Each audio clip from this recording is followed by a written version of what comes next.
Comment faire des backgrounds stylés pour toutes vos illustrations. Aujourd'hui, après plus de 4 ans de travail acharné pour réussir à faire des backgrounds cool, j'arrive enfin à pondre des trucs que je trouve un petit peu stylés. Aujourd'hui, je t'ai rassemblé tout ce que je sais sur les backgrounds en 6 étapes très simples pour que tu puisses les refaire un peu de ton côté. Et on va pouvoir commencer tout de suite avec la première étape, la pré-production. Et pour cette étape, on va tout simplement se baser sur les images de référence. Et tu dois sûrement entendre ce conseil partout, mais pourquoi c'est hyper important d'avoir un maximum d'images de ref? Bien, on va dire que ça va être pour deux raisons principales. La première, c'est que admettons qu'un jour tu veuilles faire une petite illustration comme ça, et tu trouves une image de ref sur Pinterest que tu trouves stylée, tu dis ok cool, c'est celle-là, je vais m'en inspirer. Et ben le truc c'est que si t'as qu'une seule image de ref, et bah ça s'appelle une studie. Forcément t'as très peu de sources d'inspiration autres que cette simple image. Donc une inspiration provenant d'une seule image, surtout quand tu débutes, bah c'est une studie. Alors qu'à l'inverse, prendre beaucoup d'images de référence, que ce soit pas mal de photos différentes, pas mal d'images faites par des artistes différentes, et bah là seulement tu pourras piocher un peu dans toutes ces images pour pouvoir créer la tienne. Et la deuxième raison c'est que ta mémoire visuelle, donc ta bibliothèque mentale, bah elle est totalement vide quand tu débutes. Voire même quand t'es intermédiaire, tu vois, elle est clairement pas assez remplie. Donc si t'essayes de créer une image sans utiliser aucune image de ref, limite de la faire de tête, bah tu te rends bien compte que ça va absolument pas marcher parce que t'as rien actuellement là. Donc la conclusion de cette étape, elle reste assez simple. Fais-toi un simple moodboard avec toutes les images que tu veux dedans et prends vraiment 5-10 minutes, voire même plus que ça, à les chercher,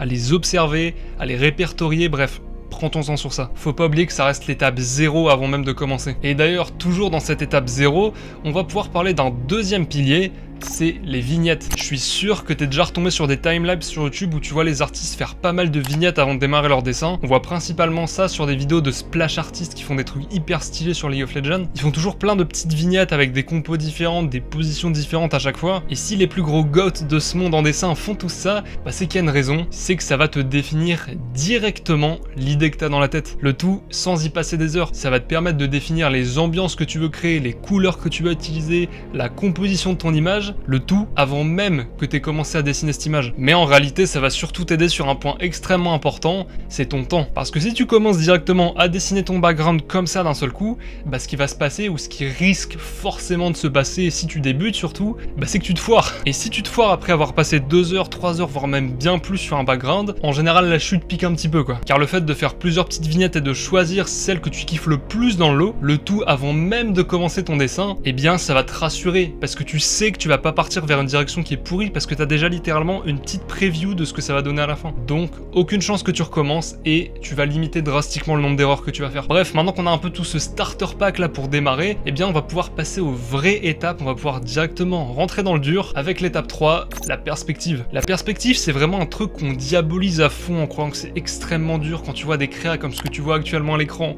Forcément, tu pètes ton crâne, mais pourtant sache que c'est l'une des étapes les plus simples de toute la vidéo, vraiment. Mais pour autant, ça reste également l'étape la plus importante. La perspective, pour les décors, dis-toi que c'est comme l'anatomie pour les personnages. Si ton anatomie pour tes persos, elle marche pas, tu vas faire des persos dégueulasses, éclatés, qui seront pas du tout cohérents, et bien même si ça fait un peu chier, c'est exactement pareil pour les décors avec la perspective. Donc, c'est surtout pas une étape à passer. Et t'as pas besoin de connaître toutes les règles de perspective parce qu'il en existe beaucoup trop. Non, honnêtement, il y en a besoin que de très peu, et je vais te donner le strict minimum à savoir pour que tu puisses faire des backgrounds comme ce que je t'ai montré dans l'intro. Déjà, le tout premier truc à placer sur ton dessin avant même de penser perspective, ça va être ta ligne d'horizon. La ligne d'horizon, c'est là où va venir littéralement se poser ton décor. Vois ça comme une espèce de socle sur lequel va s'appuyer toute ta composition, toute ton image. Et une fois que cette ligne est placée, eh bien, on va parler de point de fuite. Et pour ça, eh bah, t'as beaucoup de solutions qui existent. Tu vas avoir des illustrations avec seulement un point de fuite, donc souvent c'est des pièces à l'intérieur où tu vois tout qui devient de plus en plus petit au fur et à mesure que ça s'éloigne. Tu vas avoir des 2 points de fuite, donc souvent utilisés pour faire des coins de rue comme ça, ou même certaines illus un peu plus complexes. Et si on monte un petit peu d'un cran, on va avoir 3 points de fuite. Et évidemment, tu peux monter encore plus haut, 5 points de fuite, etc. Tu peux avoir des illus qui sont assez complexes à la fin. Mais honnêtement, je te le dis, t'as vraiment pas besoin de beaucoup de points de fuite pour réussir à faire des illus qui sont très stylés. D'ailleurs, je vais te montrer des illus actuellement à l'écran qui ne possèdent qu'un seul point de fuite, voire 2 maximum. Et pourtant, bah ça reste des énormes masterclass. Pour les respecter, c'est très simple. Tu peux t'entraîner un petit peu à tracer des cubes dans certaines scènes en plaçant tes points de fuite au préalable. Et le but, c'est juste juste que tes lignes suivent les lignes de perspective que tu auras tracées. Si tu veux approfondir dans ça, je te mettrai un tuto dans la description sur la perspective qui est très cool. Moi, il m'a aidé perso. Et d'ailleurs, si tu veux t'entraîner à faire ça, je vais te montrer un petit exo que je faisais beaucoup à l'époque. Le but, c'est de faire des studies d'intérieur de pièces avec un seul point de fuite que tu places au milieu. Pour faire ça, c'est très simple. Tu places ta ligne d'horizon, tu places ton point de fuite sur la ligne d'horizon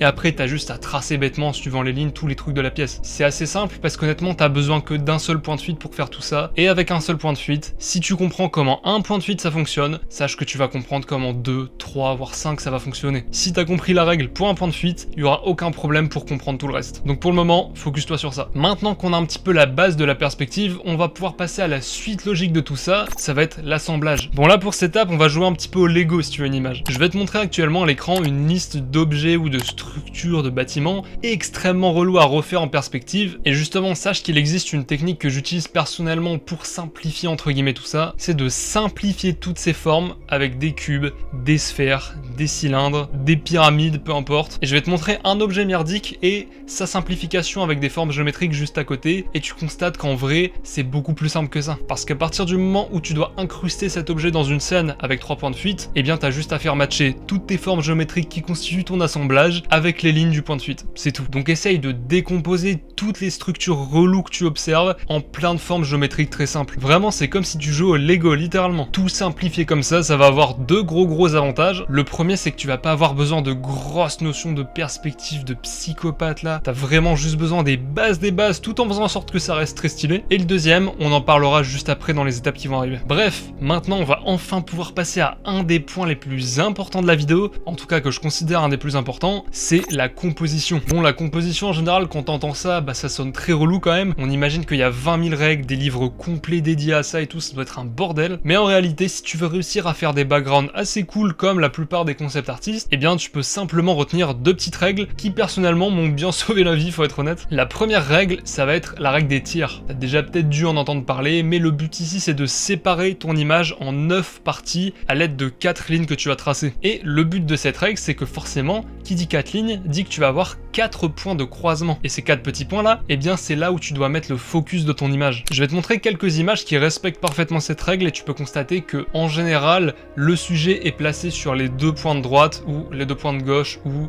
en haut à droite, en haut à gauche, bref, il y a plein de configs qui existent. Mais retiens juste cette règle, point égale focus, c'est tout. La deuxième règle, j'ai pas forcément le nom en français, mais en anglais ça s'écrit le golden ratio. Donc le golden ratio, c'est un schéma qui ressemble à ça, et ce schéma, encore une fois, t'as peut-être déjà dû le voir aussi. Et ici c'est simple, le point de focus principal doit être au bout de la spirale, donc sur ce petit point ici que tu vois à l'écran. Et encore une fois ici, le but c'est que tout le focus soit dans cette zone. Et tu vois, je vais te prendre un exemple tout con, imagine que tu vas le faire, je sais pas, une tour ou un bâtiment en haut d'une falaise, donc le bâtiment sera placé sur ce point de focus, et bien l'espèce de spirale qui va être formée, tu peux l'utiliser par exemple pour placer un escalier, ou pour placer des montagnes qui vont être dans cette direction. Tu peux utiliser la spirale pour guider l'image. Encore une fois, je te montre des images qui respectent aussi ce point-là. Tu peux essayer de jouer avec ce schéma, il est un petit peu plus complexe forcément en compo, mais je l'ai utilisé déjà beaucoup et c'est cool aussi. Donc évidemment, tu te doutes, il n'y a pas que ces deux petites règles qui existent, donc si tu veux de ton côté approfondir sur ça et vraiment faire des trucs beaucoup plus complexes en termes de compo, sans passer par toutes les règles casse-couilles, tous les livres et tout, sans se former sur tout ça, eh bien je vais te donner un petit exercice que j'ai aussi beaucoup fait à l'époque, qui m'a permis de bien comprendre la compo, et que la compo ça me paraisse un peu logique. Et l'exo il est très simple, c'est étudier des shots de films. Je vais te mettre un lien dans la description, ça s'appelle Filmgrab je crois, c'est un site où il va te répertorier pas mal de screenshots de plusieurs films assez connus, et évidemment comme tu le sais, chaque scène de chaque film a une composition quoi qu'il arrive, les réalisateurs font rien au hasard en général, donc ce que je te conseille de faire c'est d'étudier, de faire des petits rendering de toutes ces vignettes là, pour que tu puisses étudier un petit peu la disposition des éléments dans la scène, la configuration de la scène, ça va te permettre d'approfondir encore plus. Et petit bonus à ça, ça va t'entraîner à faire des petites vignettes pour revenir à ce que je disais depuis le début de la vidéo, parce que du coup c'est des petits trucs en rendering, donc ça va t'entraîner en plus. Maintenant on va pouvoir enfin passer à l'étape la plus importante de la vidéo, un peu le boss final de la vidéo, ça va être le rendering. Bon, je vais pas m'éterniser sur ça parce que comme tu pourras le constater, le rendering, bah ça va être une des étapes les plus simples encore une fois. Le rendering, ça va se diviser en deux grandes parties, donc la première, les couleurs, et la deuxième, les ombres et les lumières. Pour la couleur, le problème que je rencontre mantra à l'époque, c'était de réussir à avoir des couleurs qui soient réalistes. Je faisais toujours des couleurs soit trop jaunes, soit trop bleues, soit trop saturées, soit pas assez, c'était toujours de la merde. Donc pour t'entraîner à faire des couleurs qui soient réalistes et cohérentes, juste prends un max d'images de référence et entraîne-toi à avoir exactement la même couleur que tu observes sur ces images de ref. Comme ça, t'as pas besoin de te prendre la tête avec ça, juste tu recopies ce que tu vois sur les références. Encore une fois, c'est là pour ça. Et à force, avec le temps, tu vas constater que ça viendra tout seul et que tu feras naturellement des couleurs réalistes. Ton cerveau, il va enregistrer tout ça. Et ça, c'est littéralement tout ce que tu dois savoir pour la partie couleur. Et tu te rappelles tout à l'heure quand je te parlais de l'assemblage Lego qui serait très utile pour la suite de la vidéo? Eh bien, tu verras que ça va se confirmer maintenant. On va prendre une situation très simple. Admettons que tu as une forme que tu as simplifiée avec plein de petites pièces géométriques. Donc par exemple, dans cet exemple, on va prendre des cubes. Eh bien, tu as juste à assombrir toutes les faces qui ne sont pas orientées vers la lumière. Toutes les faces que la lumière principale ne va pas éclairer, tu les assombris et c'est tout. Donc les deux règles principales ici, assombrir les faces qui ne prennent pas la lumière et assombrir les zones qui seront cachées par d'autres faces. Évidemment, c'est les ombres portées. Et après ça, forcément, quand il s'agira de commencer à complexifier la forme, donc rajouter des détails, des petites formes, etc.,